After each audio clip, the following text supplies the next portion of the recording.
Today presents Strike Battleship Argent, Book 1 in the Starships at War series by Shane Lachlan Black. Copyright 2016. Hey, science fiction and fantasy fans, Shane Lachlan Black here, reminding you that all of my serialized fiction and all of my serialized audiobooks are available on my site, brought to you ad-free by the Action Faction. We're also supporting literacy. Every time we hit a milestone, we send another book to a school. Plus, you can get your own call sign and get producer credit in videos just like this one when you sponsor us. All ahead, battle speed. Chapter 10. The officers of the Argent sat together in a contemplative silence. "You requested transfers for all of us to protect us," Zoni finally replied after listening to Captain Hunter's short briefing. "That's one way to look at it," Hunter replied. The 5 pilots were seated around the captain's luxurious conference table. Behind Hunter's chair was a spectacularly colorful real-time map of the Gitairn Reach, lit up in glowing vector graphics projected on a transparent 12-foot-high slab of dense reactive crystal. At the lower edge, a small replica of the Argent's flag crept along towards the sprawling asteroid field that separated the core systems from the rest of space. Next to the avatar was a readout of the ship's position and designation. "I haven't had time to do a complete control check yet, but if your stories about your sister are accurate, you might want to take her up on that robot offer," Yili said evenly. "The last thing we need is a concussion charge popping off in our life support circuitry during a critical situation." "We should rig the ship to catch any saboteurs in the act," Mu offered. "That could take days," Honora replied. "I think we should be careful not to start second-guessing ourselves, and we definitely shouldn't be running here and there preparing for potential enemies when there are plenty of real ones." Zoni and Yili nodded. "Agreed, XO. I want all of you armed until further orders. Each of you will quietly select one person from your department you can trust. Tell them I've ordered an unusual drill and they need to be prepared to take over for you at a moment's notice. Mu, I want you to recruit 15 Marines you know well. Order them to shadow each of us 2 by 2 in shifts. Don't make it too obvious." Mu nodded. "No officers. Quietly keep ship security on emergency condition 1 even if we stand down from quarters, understood?" "Aye, sir," the ComSat console beeped. "Hunter. Captain, we have a new contact designated Mockingbird 114 bearing 319 Mark 7, range 22 million miles. Identification?" "Negative, sir. Navicomp thinks it's a sensor echo. Battle computer thinks it's a ship. Signals isn't reading a transponder in any known frequency range. It appears to be moving, but we can't establish a track. Energy emissions are present, but spectrometry is inconclusive." "Are we active?" "Negative. We haven't lit it up yet. All scanners and sensors are on passive readings only per your orders." "All right. Put a pin in it and start a tape. I'll be up in a—" "Captain, unidentified contact has just changed course. Threat board just went active. Battle computer reports Mockingbird 114 now hostile. Shift designation to Kilo X-ray 1. Now vectoring 156 on intercept course and closing." The channel clicked. "Sir, this is Skywatch on emergency intraship. Combat STC reports hostile contact Kilo X-ray 1 now inside our defense perimeter." Hunter was already on his feet. "Signal the officer of the watch to sound general quarters. All hands to battle stations." A moment later, the clear channel alarm sounded over all communications channels. A pleasant female voice echoed through the intra-ship address system. "Attention all hands! Attention all hands! Officer of the watch has signaled general quarters." The klaxon began echoing. All the lights shifted to a hellish red glow, and the 5 members of the Bandit Jacks stood around the conference table wearing expressions common to all soldiers about to join battle. "All hands man your battle stations. Repeat, all hands man your battle stations. Timeout 2 minutes. Deck officers report alert status to the first officer." "See you on the beach, sir," Mu said calmly. The Argent's officers rushed out the door with Hunter in the lead. Chapter 11. Captain on the bridge. Hunter took the center chair and lashed up his emergency harness. "Zoni, tell me everything I don't already know." The signals officer was already hard at work, her fingers dancing over the impossibly elaborate bank of controls at the communications station. She wore old-fashioned over-the-ear headphones equipped with a small boom mic near one cheek. "Honora, get Flight 1 on the box. I want 2 Jacks and a T-Hawk in space in 60 seconds. Have Flight 2 ready a Nemesis and park them on Station 1 megaclick off our starboard wing. Everyone stays scanner passive until further instructed. Affirmative. Commander Doverly swiveled in her chair and began coding the flight orders. Helm, all stop. Thrusters at station keeping. Aye, sir. Helm answering, all stop. CIC, report status of Kilo X-Ray 1. Contact slowing in space. Range now 15 million miles. Vessel type still unidentified. Energy emissions suggest a warship in the 80,000 ton range. No active signals. He can see us and he knows we can see him. Hunter mused. Skywatch, what have you got? We confirm CIC's report. They're still closing, but they're also slowing down. Sir, Flight 2 reports Nemesis 8 standing by to launch, Doverly reported. Space Force Patrol Cavalier 11 is standing by on rails 2 and 3. Hunter turned back to the tactical display. Signal STC rails are green. Launch all alert spacecraft. Doverly switched the launch board over and signaled clear space. The twin-engine Yellow Jacket fighter's cockpit was filled with cool, oxygen-rich air. The whines of the overbuilt fusion engines on either side of its main section rose in unison as the pilot's tack suit inflated and normalized the ionization of its internal fluid circulation. Yellow Jacket 10, this is Skywatch. Space lane control has cleared the rails. Stand by for full power launch in 5, 4, 3. The cylindrical magnetically charged rail tunnel around the angry-looking little attack craft began to thrum with millions of volts of barely restrained energy. The pilot saluted the armored and reseated bunker right next to the flightway, and the rail operator returned the salute just before the count reached 0. The pilot's anti-inertial circulation went to full pressure as his body was slammed into the flight couch. Yellow Jacket 10 was pulled down the 90-yard rail tunnel by impossibly strong magnetic forces until it was literally fired out the port side of Flight 1 at a speed of more than 350 miles per hour. Its powerful engines kicked in and rocketed the heavily armed little ship up to nearly 2,000 miles per hour in a matter of seconds. Moments later, Yellow Jacket 11 and T-Hawk Black performed a textbook rendezvous at the innermost combat space patrol range of 400 miles and began to circle the Argent. Beneath the mighty battleship, the same ritual played out again, this time for the much larger Nemesis electronic warfare corvette. Her crew of 5 harnessed themselves to their shock frames before the rail launcher blasted the sleek vessel into a heading towards the starboard edge of the Argent's command area. It banked its way through a tight maneuver before literally disappearing into the inky vacuum and vanishing from the Argent's instruments. Only her pinpoint directional LOS data links remained active, transmitted across a shifting hyper-accelerated laser impossible to detect from anywhere in space except a point directly between Nemesis 8 and her mothership.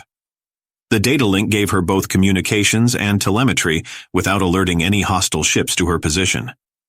Combat Space Patrol on station and standing by, Captain, Honora reported. Very good. Zoni, have Ice Station start turning this region of space into Channel 3. Ops. Zoni turned to face the captain's chair but didn't say anything. She was listening intently, one hand on her headphones and staring at the floor. Zoni? She held up her hand as if trying to quiet sounds that might make it hard to hear. Hunter stopped himself. He knew that look Zoni had. She was doing that thing where she could figure out what note on a piano would match the sound of a door creak down the hall, in the building next door. Captain, I have a microwatt strength signal coming from Barker's asteroid. It sounds like a human voice. They're hailing us, Zoni said without looking up. Shane Lachlan Black here. We built a site called jumpline.click so that we can offer our readers something called keyword navigation.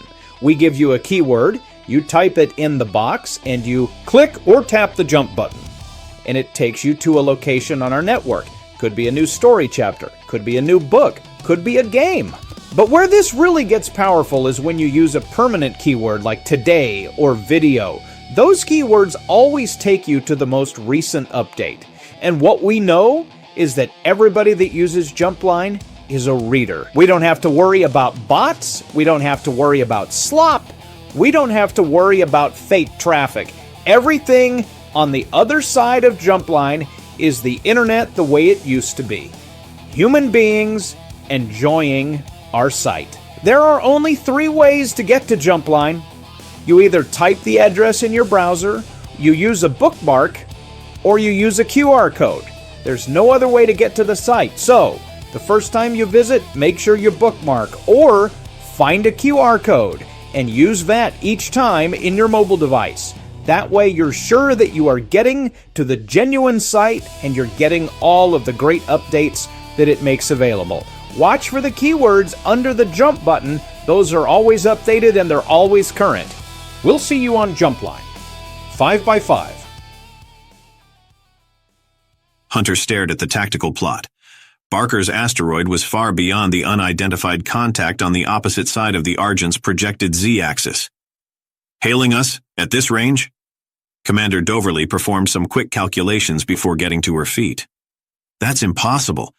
We would have detected active scanners. Even then they'd have trouble identifying us.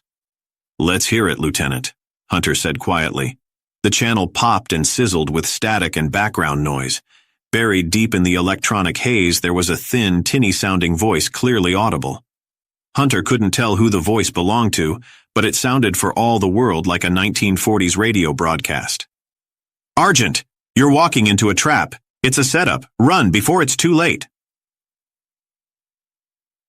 Chapter 12. Sir. The Marine snapped to attention and saluted. The officer returned the gesture. What's on your mind, Corporal? Major Lucas Moody was standing at the lectern in the squadron briefing room working his way through equipment readiness reports. The unsheathed sword of the Marine Mechanized Infantry's crest filled the wall behind him.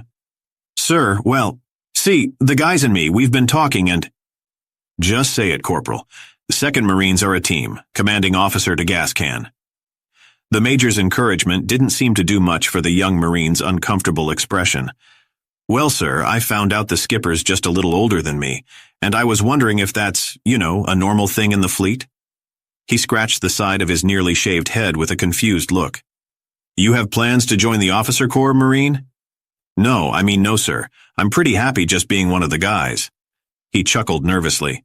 My mom would disown me if I messed up my marks in basics, sir, but I was just wondering because I went to flight school with Jason Hunter. I was one of the men he rescued when he won the Sky Shield Legion. He charged an enemy frigate squadron in a single-seat Yellow Jacket fighter. They went this way, he went that way. He made it. They didn't. I didn't know that, sir. Most people don't. The skipper isn't the type to brag. There's no man alive I'd rather have on the bridge of any ship I'm taking to war than Jason Hunter. If you went missing, Marine, he'd bring every man and woman in this command with him looking for you. For whatever it was worth, the look on Major Moody's face seemed to provide the young man some comfort. The corporal stood at attention again and saluted. Moody returned the salute again, and the Marine dismissed himself. Chapter 13. As heroic as Major Moody made the young captain sound, at that particular moment he didn't look like he was ready to slay any dragons. Captain Hunter was pacing the bridge of his ship while his executive officer and signals officer watched with concerned expressions. I'm tempted to call it a ruse, he said, looking up at the massive tactical display of Gitairn Sector 8. On the port side of the Argent's avatar was Alert 3, consisting of 2 fighters and a Tarantula Hawk gunship. On the opposite side was an indicator for the last known position of Nemesis 8, an electronic warfare corvette stationed nearby to assist the much larger battleship in the event hostilities broke out. And by the looks of things, Hunter thought, they just might. Although his flight decks were still at general quarters, Hunter had ordered the rest of the ship to alert Condition 1. Unidentified contact Kilo X-Ray 1 had neither advanced nor retreated in the last 3 hours, and Hunter remembered well the lesson he learned in officers' training about crews that remained at high alert for too long. At this range, there's no way to tell. I can't give you any details on the hardware they're using, or why we're getting such weird signal attenuation, Zoni replied. They've set it to automatic broadcast, so either they know we're here or they know we're coming. Still doesn't make sense, Honora Doverly countered. They called us by name, no designator. There wasn't even an attempt to conceal our identity or theirs. They just fire off this minimum bandwidth signal, hoping we're here to receive it and then tell us to run? What about them? Barker's asteroid isn't exactly well known for its 5-star accommodations. I'll give you that much, Commander, Hunter replied with his back still turned. If I was crashed on that spinning junkyard, I'd be more concerned about survival than setting up warnings for ships I don't even know are… It hit Zoni and Jason at exactly the same moment. He turned around and her face gradually lit up into a delighted expression of sudden discovery. What if the Admiral knows we're coming? Hunter pointed at Lieutenant Tixia in a wordless gesture of agreement and turned to his executive officer, whose frown indicated she wasn't quite as enthusiastic about their electromagnetic sleuthing skills. A flag officer would not set up an emergency beacon and start broadcasting ship names in the clear, Doverly said. Look at this. She rose from her seat and walked over to stand by the captain at the forward bridge tactical display. Here is Alert 3. They got the same signal we did only a few hundredths of a second sooner. Nemesis 8 is over here. They got the same message a few ticks later. That means if Barker's asteroid is broadcasting the signal, it's omnidirectional. With all due respect to the Admiral and the Captain, sir, it takes a special kind of imbecile to start listing ship names in a clear-frequency, omnidirectional broadcast with hostiles in the area. Yeah, the next thing you know, they'll be asking us to confirm our position, Lucas Moody added. He was leaning against the edge of the main bridge entrance portal behind the tactical console and munching on a piece of celery. Exactly, Honora said. Whoever that is, they aren't Skywatch. All right, let's come at this from the other direction. Kilo X-ray 1 is between us and the signal. They must be getting it too, but they've been sitting out there for 3 hours. They're not moving. No emissions, no energy readings, nothing. What's their purpose here, drawing a line and daring us to cross it? Why wouldn't they respond to the signal? Maybe the signal is bait, Zoni speculated. Could be, but that ship is no match for Argent, Lucas said.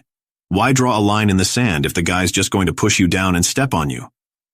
Maybe that's why they're trying to stay out of reach, Hunter mused, looking back up at the tactical display. I wish I could get a line on their weaponry and loadout. If that's a missile cruiser, a couple squadrons of jacks could carve it up like a pheasant.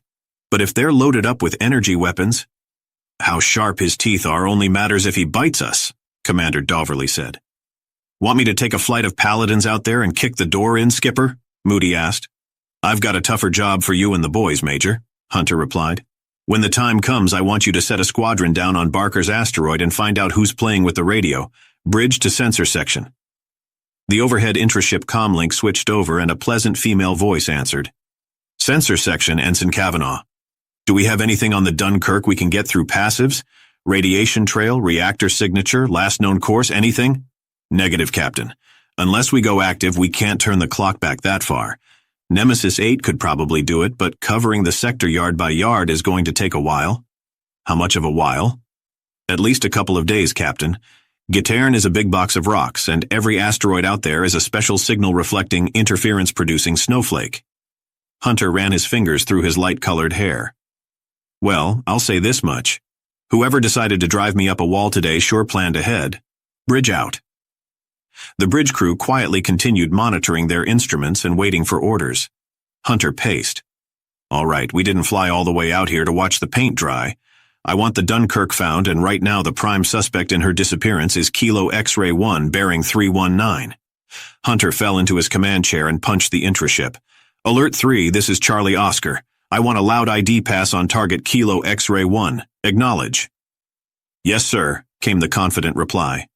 Hunter switched the transmitter. Nemesis 8, blanket the sector. I want everything dark. A moment later, the tactical display went haywire. Ships began appearing and disappearing all over visible space. Zoni indicated loss of contact with the Barker asteroid radio signal. As the tiny electronic warfare corvette began filling the spectrum with noise, the Argent bridge crew watched carefully as the trio of attack vessels designated Alert 3 veered towards the unidentified contact.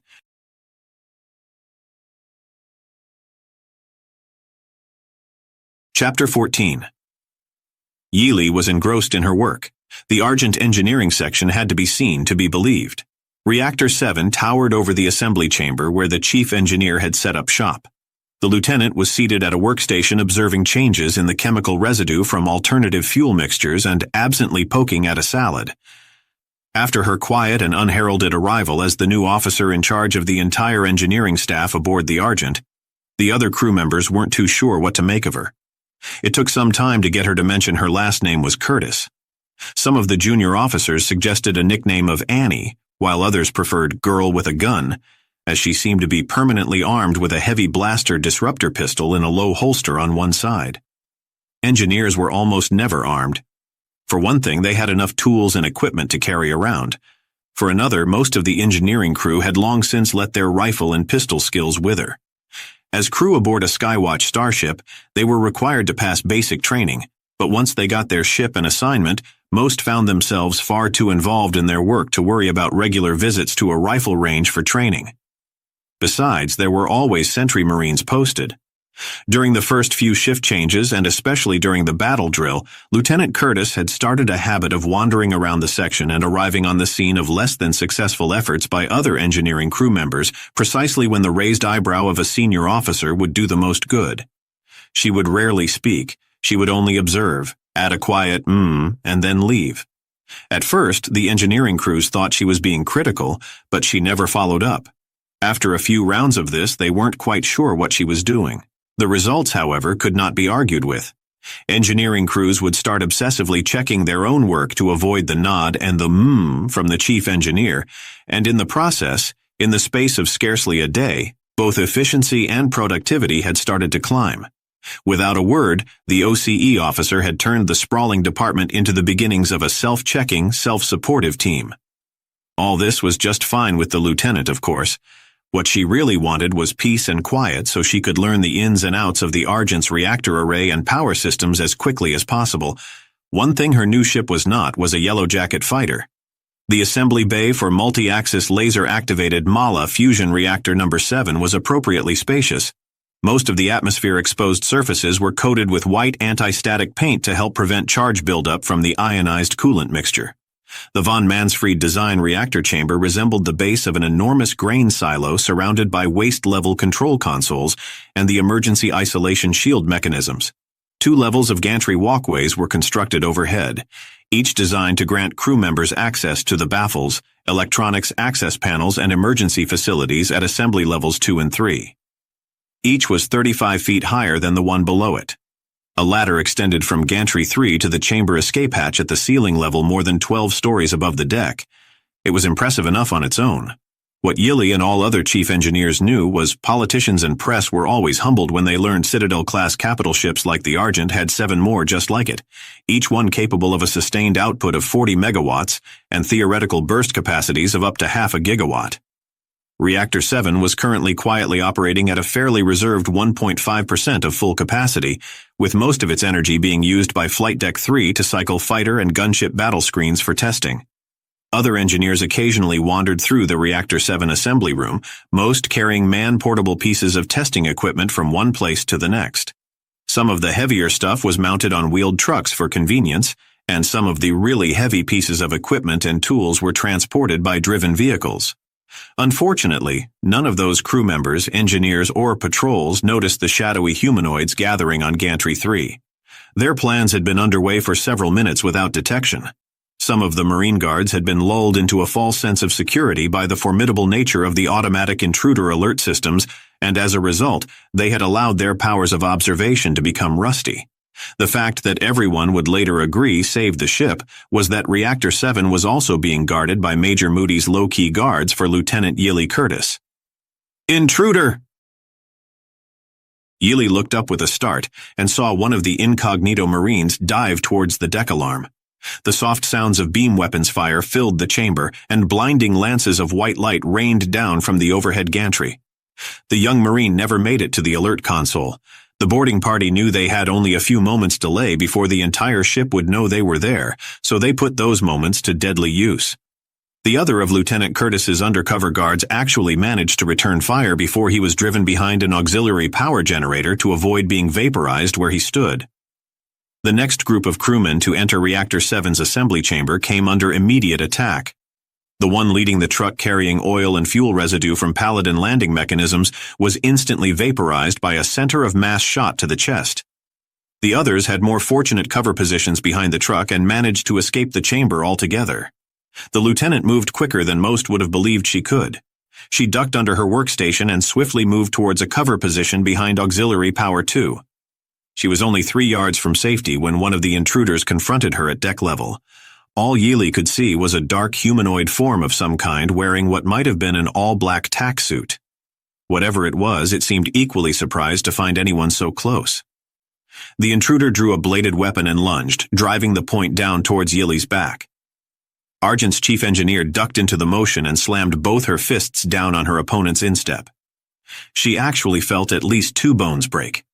There was a muffled cry of pain before both of them crashed to the floor in a rolling struggle. The lieutenant's combat training took over, and in moments she had driven the intruder's knife into his chest. She dragged the body with her behind Auxiliary 2 and activated her comlink.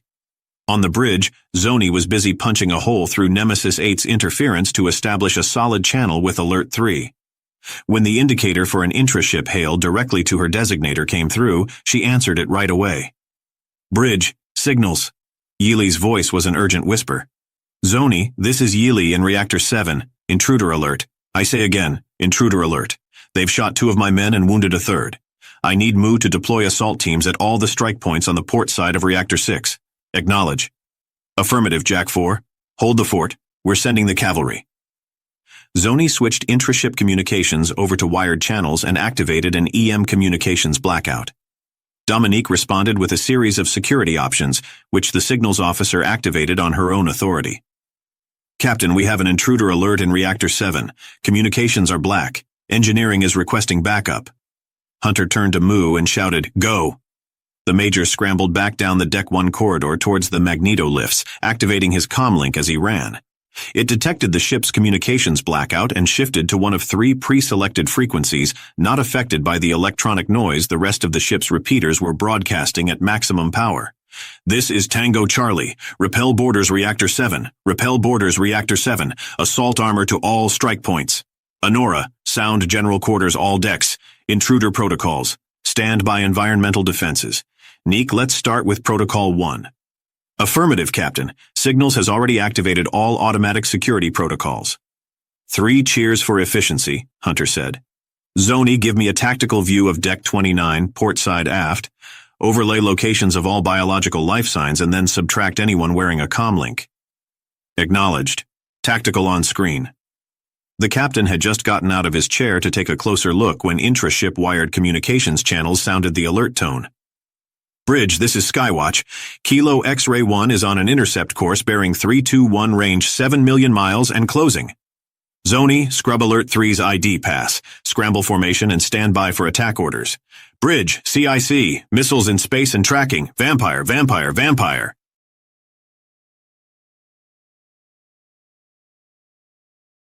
Chapter 15. Aboard the Alert 3 gunship, Junior Lieutenant Maxwell Abey successfully ordered an evasive maneuver that rocketed T-Hawk 6 into a diving roll.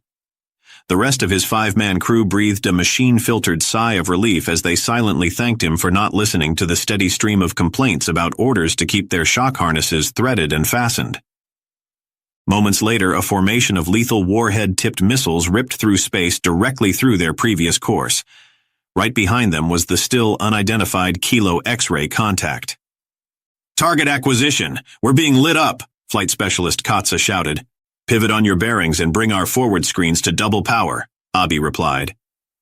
The relatively tiny gunship turned to face the enemy cruiser's starboard edge like a vicious little insect ready to take on a cat. "Take your best shot, you son of a—" Red and white beams exploded from the emplacements on the cruiser's upper hull. Each shot pounded and ripped against T-Hawk 6. Her overloaded battle screens glowed angrily. But like an experienced prizefighter, the gunship took the punches, absorbed as much of the energy as she could, and struck back. The Tarantula Hawk hunter-killer gunship was second only to the Paladin multi-role hull in its formidable array of combat abilities. Among the many things a T-Hawk could do was convert a limited amount of enemy weapons energy to capacitance potential, and then feed it back into its own short-range defenses. In other words, the more you shoot at a T-Hawk, the more ammunition you're giving it to shoot back at you. This, among other things, was one reason the little gunships were so damn annoying. They were built like little bricks of ablative armor and bristling with nasty weapons. Absent a truly overwhelming center of mass shot with a hypervelocity ship-killer missile, they were virtually impossible to disable completely, much less destroy outright. T-Hawks were roughly 3 times the mass and volume of a fighter, but could bring as much as 4 times the equivalent firepower to bear. T-Hawk 6 lived up to its reputation moments after being staggered in space by the enemy cruiser's short-range energy weapons. The tiny gunship opened up with its brawler cannons and pounded away at the much larger vessel's shields.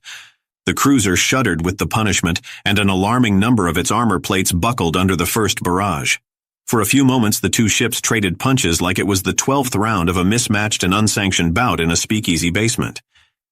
What the enemy ship didn't realize was T-Hawk 6 was only one part of a 3-ship alert group. Long before grappling with the gunship, enemy fire control had completely lost track of the 2 Yellow Jacket fighters that had peeled off evading the cruiser's missiles. With the Nemesis corvette blasting EM interference all over the sector, by the time their point defenses recovered, it was too late. The rest of Alert 3 came screaming in on the cruiser's ventral Z-axis like diving peregrine falcons. The angry-looking little ships were no match for the cruiser in a toe-to-toe fight, but that wasn't what made Yellow Jackets threatening. These 2 second-generation fighters were armed with the most advanced torpedoes ever deployed aboard a core ship of the line. Their technical designation was the Mark V gravity-activated rail-launched oxygen compression torpedo. Jack pilots called them Fives. In keeping with the traditional playing card metaphor of the Yellow Jacket fraternity, the saying went that, "A pair of fives beats anything." The reason these particular weapons were so devastating was they took full advantage of the pressure differential and consequential energy potential between the vacuum of space and the pressurized interior of a starship. Any ship with a combustible element in its atmosphere mix was vulnerable to a 5 torpedo. Given the traditional realities and requirements of biology, there were few species with ship atmospheres without at least one energetic element, and that's all the torpedo's warhead needed to unleash a fiery vengeance on everything exposed to that atmosphere. Twin Fox 5s separated from their launchers and locked targeting frequencies with identification data pulled from all 5 core ships in the vicinity. In a space of a few nanoseconds, the onboard logic systems confirmed to 6 decimal places of certainty the big enemy cruiser in front of them was the correct target. At that moment, acquisition alarms were likely sounding a hellish din on the ship's bridge, but at this range, such a sound was only useful to warn crew members their world was about to literally turn upside down. Both torpedoes went hypermach in the same instant and slammed into the ventral hull of the enemy cruiser just forward of her main engine cowlings. The dense points of the torpedoes punctured the coated metal frame and buckled the ship's support structure in several places. Twin deck-shattering explosions ripped twisted chunks of scorched metal out of the vessel's interior and covered everything visible with a light-absorbing grayish paint-like substance. From outside the ship, it looked like someone had popped a huge black bubblegum bubble all over the inside and outside of the ship. The pause lasted for about 4 seconds. Then the ship began to bleed atmosphere, and what started out as black goo very rapidly turned into what appeared to be molten white-hot glass. Plasma began to stream from the enemy cruiser's aft section as its energy dampeners and shields fought mightily to control the unusual chemical and magnetic reactions taking place both inside and outside its primary hull. Had the proper equipment been present, it would have registered the perfect conditions forming in the breach between the inner atmosphere and the hard vacuum of space. At the point where the hull had been punctured, a highly compressed combination of a temperature inversion and a bubble of pure oxygen had formed, with all the other trace elements drained out of the atmosphere and into the chemicals left behind by the armor-piercing explosions. The molecular clock ticked until finally the ionization reached a tipping point and a small bolt of lightning arced across the enemy ship's deck, igniting a dangerously compressed oxygen hypernova. Almost exactly 5 seconds after impact, twin explosions lit up space for 2 million miles. Staggered, off course, and bleeding from nearly a dozen hull breaches, the enemy cruiser somehow miraculously righted itself and bore down on DSS Argent. T-Hawk 6 pursued, engaging the larger vessel's aft point defense in a running firefight towards Captain Hunter's command.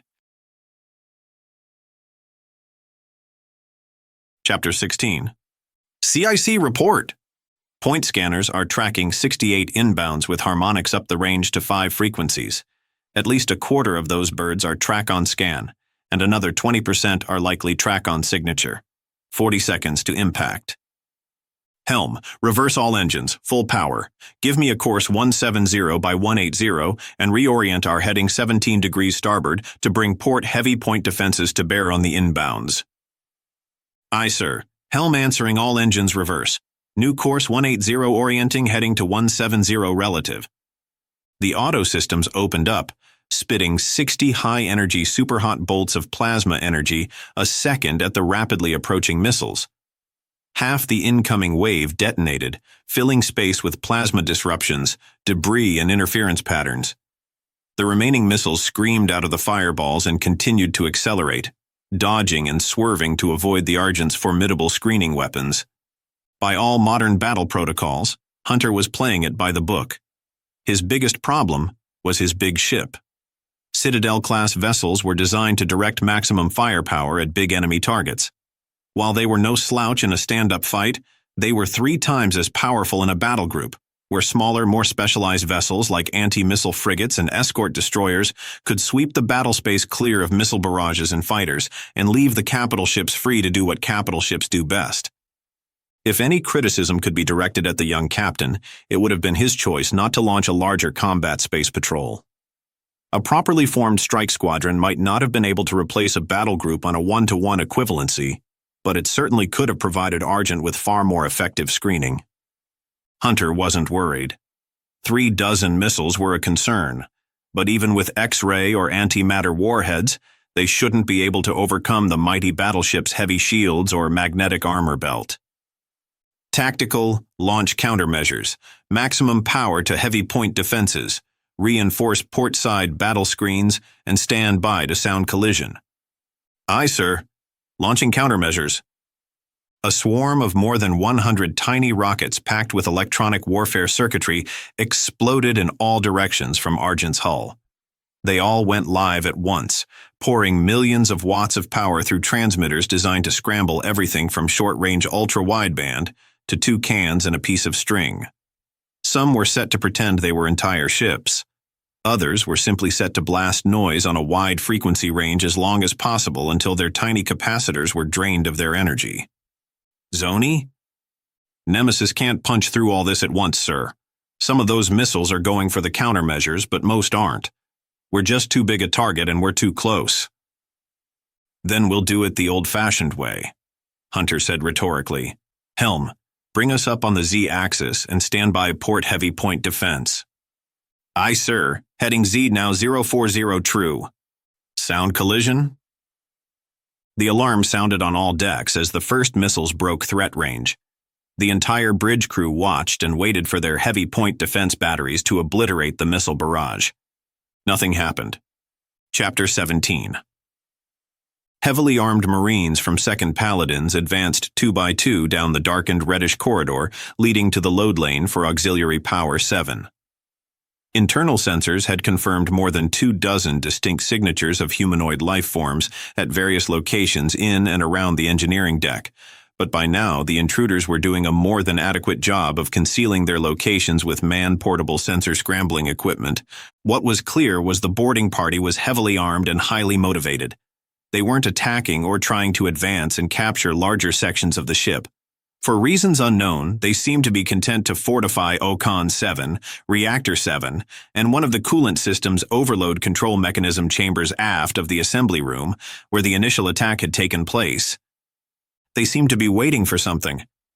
Left and right, Sanders. Left and right. Major Moody's mic pickup thumped as he closed the transmitter. The 3 Marines nearest the point of the squad were armed with Tenerife Clivers 40-40 assault guns. They were 2-handed weapons designed for short-range punch. The TK-40s could fire concussive bolts of energy with ranged burst capability and do so as part of any pattern of fire. This eliminated the need for over-under designs with 2 kinds of ordnance.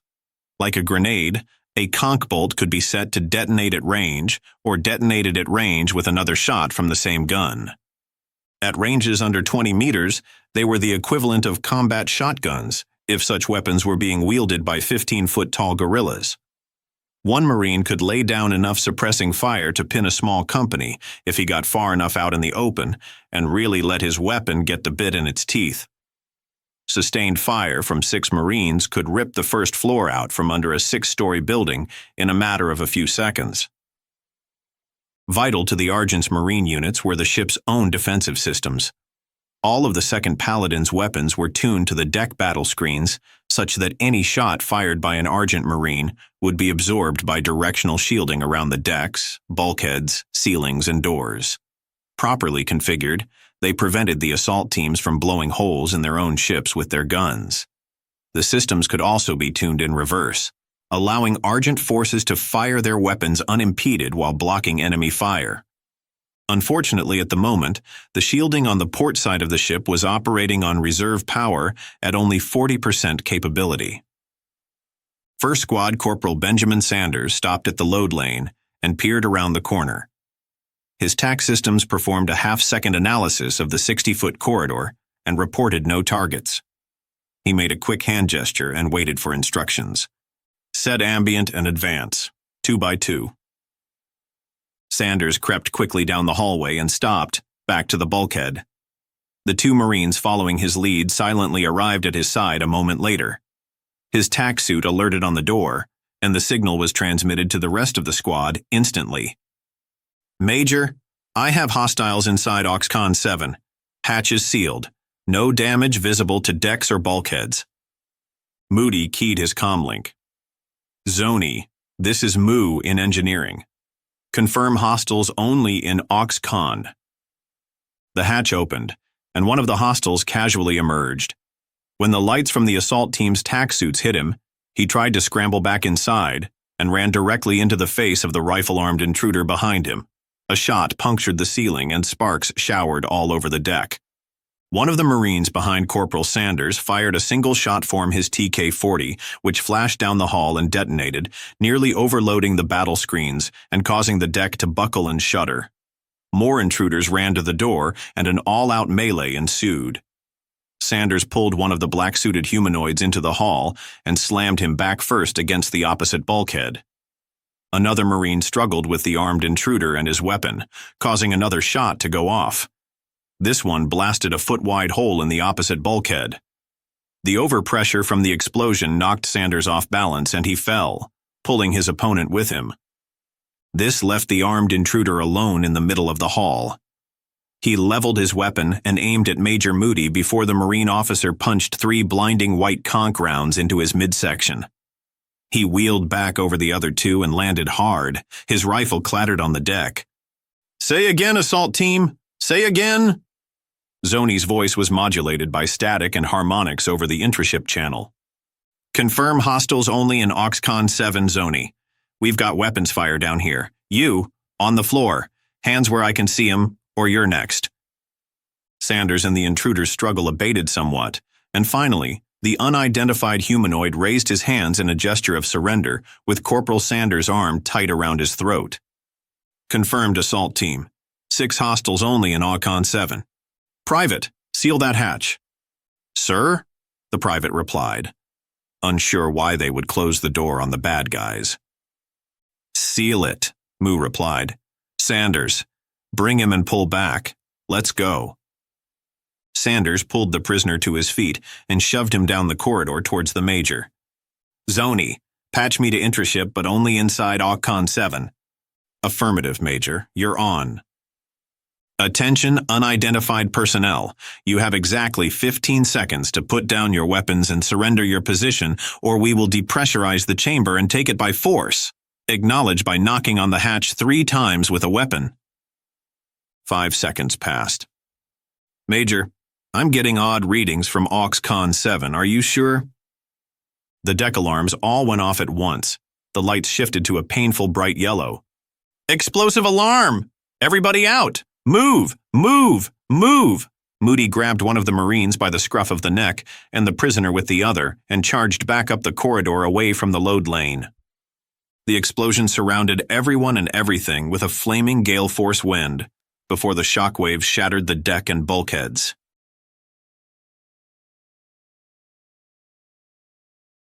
Chapter 18. Lieutenant Yili Curtis knew what the intruders had done.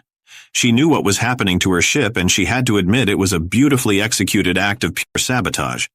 Argent hadn't taken the enemy cruiser seriously enough, and it was about to pay a heavy price for being last across the line. None of that stopped her from frantically trying to reroute the power systems she knew were about to go up like a volcano full of gunpowder. Her hands flew over the controls at Oxcon 4, one of the power matrices constructed closer to the center axis of the ship. She had activated the blast hatches around her little mechanical sanctuary and taken the extra few moments to rig up a triple redundant wired channel to the bridge in the event radio communications were cut off. Unfortunately, so far she hadn't heard a sound over that channel.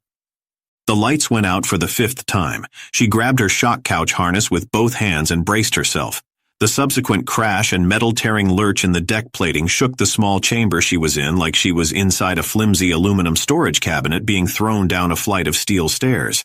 Alarms sounded everywhere. Alert signals were being transmitted throughout the ship's systems, and her contact boards all shifted to various shades of red. "Engineering to bridge." Nobody answered. "Engineering to bridge. Lieutenant Yealy here. Acknowledge." Still, nobody answered. "Dominique, this is Yealy Curtis, Chief Engineering Officer of DSS Argent. Identifier Ghost 2946. Match voice print and acknowledge." "Acknowledged, Yealy. How can Argent help you today?" "Report status of this vessel." DSS Argent is at General Quarters. Vessel is currently operating at 81% combat effectiveness. Reactors 7 and 8 are offline. There are hull breaches portside on decks 11, 14, 16, and 21. There is a magnesium fire on deck 31 in section 70 approximately. Stop. Report status of bridge personnel. Deck 1 is currently on emergency life support. Medical personnel are responding to reports of casualties. Systems failures prevent any direct contact with the bridge. Who is in command of this vessel? Captain Jason Hunter was last known to be in command of DSS Argent. What is his status? Unknown at this time. A cold shot of adrenaline landed in Lieutenant Curtis's hips. She knew the risks of war better than most personnel aboard, but she also knew what the dreamy detachment of experiencing the worst felt like. It didn't help she was practically isolated in one of the smallest rooms on the ship. She keyed her comlink. "Yealy to Moo." Static. "Yealy to Moo. Come in." Silence. Lieutenant Curtis's cursed through gritted teeth. "Dominique, are you in contact with any of the senior officers?" "Negative." "Understood. Since I cannot establish contact with any of the senior officers either, I am assuming command of this vessel." "Acknowledged. Senior Lieutenant Yealy Curtis now in command of DSS Argent." "Note the time in the ship's log and raise Skywatch on Flight 2. "Affirmative. Coding your message." Yealy took a moment to reconfigure the engineering command system to feed her console with the relevant status updates from the other subsystems in and around the Argent. Primary among her priorities was life support, which she discovered, to her considerable relief, was still functioning at 95% capacity. "I have Skywatch on subchannel J9 switching comnets." "Affirmative. Skywatch to engineering. Come in." "Engineering Lieutenant Yealy here. What is your status, Skywatch?" "Aye, ma'am. About a dozen missile strikes impacted Argent's port quarter. The first wave knocked out our screens. The second wave inflicted critical damage on our transmitters and point defense batteries. Alert 3 reports they have engaged Kilo X-Ray 1 bearing 290, range 2 million kilometers." "Very well, Skywatch. Does Bridge have control of the helm?" "Negative. The independent Navicomp activated and put the Argent at station keeping when the bridge went dark. We're stopped in space, ma'am." "Understood. I'm engaging emergency overrides. Engineering has the helm. Stand by for a starboard pivot maneuver. What is the status of our main batteries and flight decks?" "Main batteries are operational. Flight 1 reported a fire on deck approximately 4 minutes ago. We haven't been advised of their status. Flight 2 and Flight 3 are both fully operational." "Very well. Prep emergency alert squadrons from both rails. Energy weapon loadouts. Advise me on Jet's request." "Acknowledged, Lieutenant. Skywatch out." "Dominique, raise Nemesis 8 on scrambled data link." "Affirmative. Coding your message." Yealy switched her console to navigational control and pulled up a tactical view of Gitairn Sector 8. It was just as she suspected. Kilo X-Ray 1 had veered off following its successful missile attack, and in the process had drawn Alert 3 out of position. Nemesis 8 was still on station and doing her job, which was likely the only reason Argent hadn't been hit with a second salvo. She quickly combined the tactical report with the firing arcs of Argent's weapons and confirmed her pivot maneuver just might work. Now all she needed was the power. Fortunately, she just happened to be sitting near 4 rather large fusion reactors, none of which were damaged or offline. After a few seconds of rerouting power, she had 2 fully energized rail cannon with both forward and starboard firing arcs. Now she needed a target. Lieutenant, I have Nemesis 8 on subchannel K5. Perfect. Nemesis 8, this is Lieutenant Yealy in engineering, acknowledge. Affirmative, Argent, we copy. We are about to perform a reverse starboard pivot and bring our main rail cannon batteries to bear on hostile target Kilo X-Ray 1. Our battle computers are offline. I need a firing solution, and I need you to paint my target. Affirmative, Argent. Stand by. Yealy watched as the chaotic real-time tactical display suddenly went from a snowy, distorted mess to a crystal-clear view of everything in the sector right down to the designation on Argent's hull. Apparently, Nemesis 8 had launched a couple look-down probes when nobody was paying attention. This gave the fleet little ship a bird's-eye view of everything happening in and around the action. And, since Nemesis 8 was on Argent's side, it gave the battleship crew an equally clear view of local space. One thing any electronic warfare ship always made provision for was its own view of the battle space. Jamming the enemy is generally a good idea. Jamming yourself in the process was almost never a good idea, since there weren't many advantages to having an effective fighting force if nobody knows what the hell is going on or where anything is. The Nemesis corvettes were designed to produce asymmetric interference. They were practically invisible to enemy vessels. They could just about make themselves look like a 3-ring circus tent at ranges as close as half a kilometer if they had the power available. They were also equipped with everything they needed to defeat their own signals so they could keep their motherships in the loop with real-time updates on where the bad guys were and how fast they were moving. And if a Nemesis ship was tough to find, their look-down probes were nigh unto impossible. The little winged cameras were quasi-intelligent automatic evasive action machines. Tracking them down was like trying to catch a greased chicken with a cloaking device and a camera to take unflattering pictures of you while it runs you ragged. By the time they were called on by Lieutenant Curtis, Nemesis 8 had deployed a half-dozen such probes. If what was going on in Sector 8 was a sporting event, the EW Corvette was basically controlling enough automatic equipment to turn the battle into a Monday night football telecast. The only thing missing was Howard Cosell. Meanwhile, what was immediately apparent to the Argent's chief engineer was that Alert 3 was distracting enough to the enemy cruiser that it wasn't going to be in position in time to fire a second salvo. But that was going to be true only if Yealy was able to pull off her pivot maneuver in the next 20 seconds. The battle looked and felt like 3 small dogs chasing a carnivorous giraffe, but it was the best Argent could muster at the moment. Nemesis 8 has your target bearing 286 Mark 17, relative range 2.12 million miles. Synchronize manual targeting to key Baker Echo Papa Victor 1448. Acknowledge. Lieutenant Curtis scrambled to pull up the manual targeting interface in time to copy her spotter's directions. She hesitated a moment, trying to remember how to manually synchronize the targeting system. Somehow she managed to recall the rusty instructions from memories of late-night hacking sessions at her Yellow Jacket controls, driving her squadron commanders crazy with unauthorized reconfigurations of the flight deck computers. Finally, after a half-dozen rejections and errors, the manual system synchronized and began following Nemesis 8's telemetry. Acknowledged, Nemesis 8. Targeting control at your command. Stand by for weapons lock. Yealy pulled up a more familiar interface. Her engines. In a matter of moments, she had engaged the engineering overrides and taken a crude control of Argent's helm by simply alternating engine power. The mighty ship nudged itself into motion, backing away from the enemy contact. Yealy throttled the port engines in reverse and engaged the starboard engines forward. Gradually, the firing arcs for the 2 main weapons batteries she had energized had rotated far enough to bear on the enemy target. When the overlay for the second rail cannon switched from amber to green, she keyed her subchannel. Nemesis 8 rail cannon are bearing on hostile target Kilo X-Ray 1. Lock weapons and stand by. A moment passed. The enemy cruiser continued to bank, exchanging fire with the bobbing and dodging little craft chasing it. Affirmative, Argent. We have a waveform lock and a bearings match on target Kilo X-Ray 1. Fire control at your command, ma'am. Far from Yealy's station on Deck 29 next to Auxcon 4, the enemy cruiser was turning back in Argent's direction with a second barrage of deadly anti-ship missiles locked on the enormous battleship.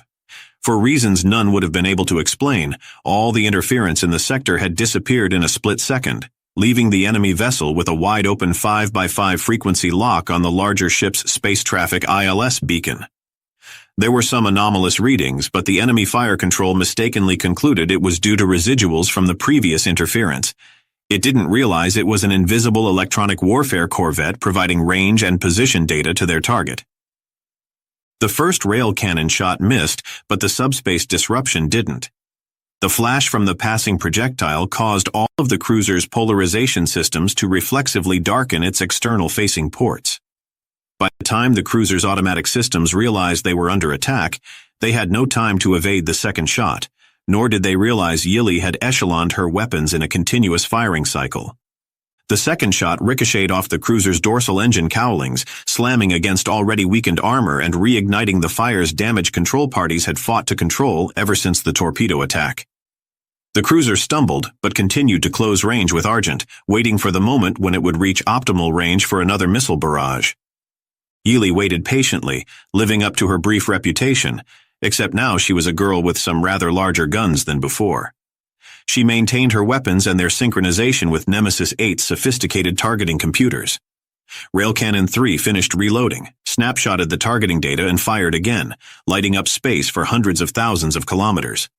The deuterium slug punctured the cruiser's secondary hull through and through, blasting a cloud of mangled circuitry, armor, and metal fragments into space. The cruiser began to skid as a secondary explosive decompression event overthrusted the vessel's port side. This gave T-Hawk 6 a magnificent target against its already damaged ventral engine superstructure. Lieutenant Abi opened up with his brawler cannons again and began landing punch after overloaded punch into the largest chink in the besieged vessel's defenses. Fires re-erupted and secondary explosions started to answer the lightning-fingered impacts of white-hot plasma energy one after the other. Seconds later, the vessel performed its final maneuver, attempting to bank away while protecting its vulnerable port side. Argent's rail cannons both chose the exact same target bearings. Twin slugs, each roughly the size of a Whelpy-2 diesel submarine, ripped through the cruiser's center of mass at appreciable percentages of light speed. The resulting detonation blew the forward section of the cruiser clear moments before a secondary explosion vaporized her engines. Alert 3 veered in all directions and spiked their escape jets to reach a safe range. Argent's fifth shot was a pinpoint impact on the enemy ship's fusion assembly. There was a brief sun-bright nova of explosive energy, and then only debris-strewn darkness remained. Chapter 19. Notify Flight 2 and Flight 3. I want an Alpha-strength strike force on a 15-minute alert as soon as possible. Affirmative, Lieutenant. Skywatch out. Yili unlatched her shock harness, drew her blaster pistol, and went to the hatch. She had just about finished configuring her life support alarm and comlink when the sound of a fist pounding on the outside metal almost made her jump out of her boots. The fist pounded again. Is anyone in there? Curtis thought the voice sounded familiar, but after what she had been through the last hour, she wasn't about to take any chances. She leaned close to the hatch, her blaster at the ready. Identify yourself. Room service. Yili tried to keep herself from smiling. I didn't order anything. Sorry, Lieutenant, I thought you said you wanted some earplugs. She unlocked the hatch and Moose stepped through. He had burn marks on his armor, and Yili instantly noticed his weapon was down to 15% reserve energy. Smudges and soot residue covered his chiseled face, but he still managed a grin. You've been through hell. That's affirmative, Engineer. We've still got intruders on Deck 31, but they're pinned below the vital energy conduits for Reactor 6. They got 2 of our fusion plants and cut power to all the control systems above Deck 6 just before the missile attack. It couldn't have been timed better. Any contact with the bridge yet? Yili asked with concern in her eyes. Negative. To be honest, the only people I've had a chance to talk to in the last hour have been wounded Marines and medics. Sickbay set up a triage in the machine shop loading area on Deck 19. Then you need to take command, sir, Yili said in a matter-of-fact tone. I've got a boarding party to neutralize, Lieutenant. Are you sure there aren't any officers reachable? The bridge has been cut off since the first missile impact. I'm in nominal command because, frankly, I couldn't find anyone who outranks me until now. You stay in command, Lieutenant. You know the ship a hell of a lot better than me. I'll make sure you get to the bridge or at least someplace where you can run things until we figure out what happened on Deck 1. Mu keyed his mic. Dog block, this is Chuck Wagon, brass secured. Rendezvous at Point Indigo, confirm. A moment passed. Confirmed, Chuck Wagon, dog block out. Mu hefted his weapon. Let's go join the party, Lieutenant. I'll take point. You cover. Anything to get out of this phone booth for a few minutes. Chapter 20. A few minutes later, a dozen members of Dog Block were escorting the Argent's chief engineer to the deck, 29 magnetolifts. The ad hoc Marine Defensive Unit had been formed by the Major from the unwounded strays and mongrels he managed to scavenge after the Oxcon 7 explosion. Damage above and below the strike point had prevented reinforcements from helping the stranded soldiers directly, so the Major had ordered the men he could find to cut their way through to the lower deck and fight their way back to the lifts. It was the long way around, and it was dangerous, but they had finally joined up with a squad of fresh rifles without sustaining any further casualties.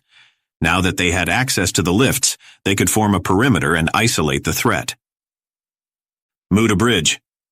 That's not going to work until we can restore power above Deck 6. Yeely sighed. How long will that take? No clue from here. I have to see what they did first. My guess is the damage control parties can't restore the connections because the intruders found their way into one of the automatic routing subsystems. Until I get up there and switch the system back to manual routing, they're on emergency power only. That plus the fact the anti-intruder system is off controls presents us with a number of related problems. One of the escorting Marines punched the code in for the magnetolifts. What about their personal comm links? A fresh-faced young PFC asked. Mu raised an eyebrow. Ma'am, the PFC added quickly. Power levels private. Argent has been jamming everything except wired connections. Since they set off that firecracker in Ox 7, so have the intruders, Yeely replied. I'm sure Zoni is up there trying to make it work right now, but without those subsystems, she just doesn't have the horsepower yet. Where to, Lieutenant? Mu asked as the gantry gate opened. Skywatch STC. If we can't get to the bridge, we'll have access to most of the command functions from there. Chapter 21. The magnetolift opened into a scene of abject chaos. The observation deck outside STC Command was nearly covered in scoring, scorch marks, and impact points. Flashes of weapons fire were going off inside the darkened control room. Mu gave the rest of his squad an abrupt hand signal, and the Marines advanced on the access hatch. Forward and aft of the starboard side bulkhead, Yeely could see the sweeping dorsal surface of Argent's hull. She felt a little twinge of pride when she noticed rail cannons 3 and 4 were still oriented for an off-starboard shot. It was pretty clear at this point they may have been the difference. A debris cloud and intermittent venting atmosphere were occasionally visible over the leading edge of the port quarter. From this vantage point, Yeely could see the superstructure of the bridge, but at this angle it was hard to make out any details or possible damage. She did note all the forward running lights were still dark. She cursed the fact she couldn't get forward far enough to evaluate the problem. The fact remained DSS Argent was badly wounded. Lieutenant Curtis felt the difficult-to-ignore urge to get out there and evaluate the damage, everything else be damned, but she also knew the ship needed stable command and control. Without it, they were defenseless, and based on the events of the last hour, she was fairly certain there were more attack cruisers out there. If the next one arrived at the wrong time, it could make the situation dramatically worse in a hurry. 2 heavily armed Marines bracketed the hatch while 2 more took up head-on positions, ready to fight their way into the room if need be. The STC control room had become unsettlingly quiet in the few moments since their arrival, as if whomever was inside was preparing for something. Mu moved up and keyed his command access code into the small control console. The lights shifted from amber to green and the hatch opened. Argent Marines, acknowledge. Silence. Argent Marines. Mu looked to Yeely and she nodded. He signaled his men to advance. The 2 at the door moved inside and took up defensive positions with side-to-side fields of fire. The 2 head-on riflemen advanced quickly and secured lines of sight. Clear. Clear. The Major rolled around the edge of the bulkhead and stood the doorway, TK-40 at the ready. Nobody home, sir. Yeely was getting that feeling something was just off enough that it didn't make sense. She had just ordered Skywatch to ready a strike force on the flight deck. There was weapons fire. Where did everyone go? I don't like it, Mu. I gave this station orders 10 minutes ago. Correction, Lieutenant. You gave me orders 10 minutes ago. Mu whirled. Yeely felt the cold business end of a blaster pistol press against the side of her head. The voice behind her spoke in a commanding tone. "Weapons down, gentlemen, or I'll vaporize the lieutenant's head and most of this deck with it." Standing behind Yeely in a somewhat dilapidated Marine colonel's uniform was a man that looked to be at least in his 60s. He wore a fancifully styled mustache and had thin, slicked-back gray hair. His eyes were small and gleamed with menace. "That was not a request, Major. This entire facility is wired. If I don't activate the dead man switch in my coat pocket in 20 seconds, you'll have a front row seat to the biggest explosion since the Gitairn primary went nova." The Major looked like he was weighing his options right up to the point when the Colonel announced there were explosives wired into the STC control facility. "Stand down, Marines," Mu said coldly. His arms relaxed and he let his weapon drop. After placing it on the floor, he rose back to his full height and glared at the Colonel. The rest of his men reluctantly followed his lead. "You too, Lieutenant." Yeely carefully placed her blaster on the deck, making sure it was within reach in case things got dicey. "What's this all about, Colonel?" Mu challenged, putting a particular sarcastic emphasis on their opponent's supposed rank. "This is about a young crew that doesn't seem to want to listen. I warned you to stay away. I told you this sector was a trap, but you wanted to do things your own way. Now you're tangled up in this and you're going to have to pay your own freight to get out of it." The man pulled an electronic detonator out of his pocket and clicked the dead man switch. "That buys us another 60 seconds. Colonel, if you'll kindly lower your weapon, I will promise you no tricks." "Very well, Lieutenant," the Colonel replied calmly. "No tricks." He relaxed, pistol in one hand, detonator in the other. Yeely backed away a few steps and stood near the Major. "What do you mean, tangled up in this? What are we tangled in?" "What you're experiencing here, Lieutenant, is what happens when two opposing groups are in charge of the same military operation. The Dunkerque wasn't sent here to show the flag. Admiral Hughes was out here to make pretended peace overtures. His real orders were to mine the reach side of Gitairn Sectors 8 and 10 and try to lure the enemy's strength into it." "A sneak attack?" Mu exclaimed. "Why start a war against a superior force?" "Because they won't be superior anymore if the minefield goes off, boy," the Colonel shouted. Everything was going according to plan until some hand-wringing, apron-wearing busybody at Skywatch Command took Hughes' cover orders seriously and declared him overdue. Then you geniuses show up with your big shiny battleship ready to make a name for yourselves. If enemy command sees you here without a good explanation, they'll think Hughes is up to something, and it will blow the whole operation straight to hell. "Then it was you who fired on a Skywatch vessel, sir?" Yeely asked. "You tried to blow up 2 of my reactors? You had to be stopped." Mu wasn't buying a word of it. There was something else going on here, and he was bound and determined to get at it one way or another. "Colonel, where is this enemy fleet of yours? So far we've seen one ship." "An old automated hull with a set of pre-programmed drills plugged into its navicomp and battle computer. You saved us the trouble of disposing of it." The Colonel clicked his deadman switch again. "That old hull almost took our port quarter off," Yeely snapped. "That's an act of war, sir, no matter what your rank or your supposed orders." "Grow up, Lieutenant. I didn't come all the way out here to listen to your idealistic accusations or your histrionics about who hit who first." The older officer gestured in the direction of Barker's asteroid. "The strike force on the opposite side of that asteroid field is anchored by 12 heavies, including 4 carriers. When they move on Core's edge, there will be 15 billion lives at stake, and that's a hell of a lot more important than a new paint job.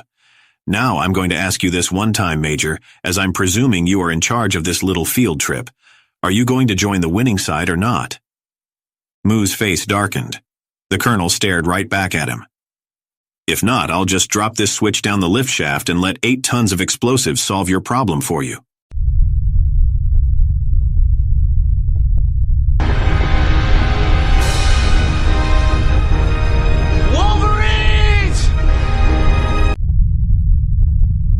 The rest of the story is only one keyword away. Visit jumpline.click in your browser. New keywords are activated every day. Get access to our entire catalog of science fiction, fantasy, and gamelit.